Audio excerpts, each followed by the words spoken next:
Hello everyone.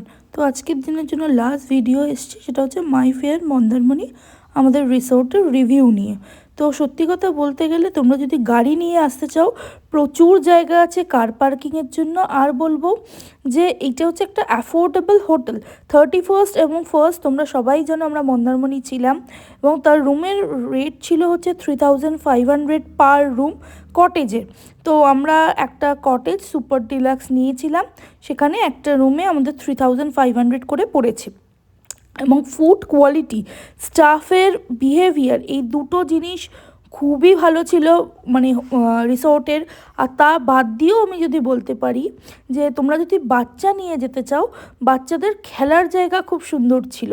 সেটা হচ্ছে তোমার পার্ক ছিল, আর সুইমিং পুল তো ছিল, সেটা হচ্ছে মোড অফ অ্যাট্রাকশন সবারই।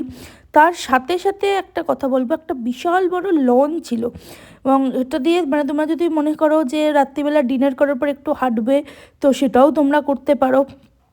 আর বেরিয়েই একদম সমুদ্র ছিল। আর এটা আমাদের রুমের ছবি দিয়ে দিলাম। রুম একদম পরিষ্কার ছিল, হোয়াইট বেডশিট ছিল।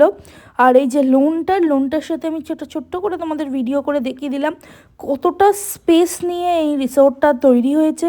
তোমরাও, আমি বলবো যে তোমরাও এখানে এসে অন্তত একটা দিন হলেও থেকো এবং বেঙ্গলি কুইজিন ট্রাই করো।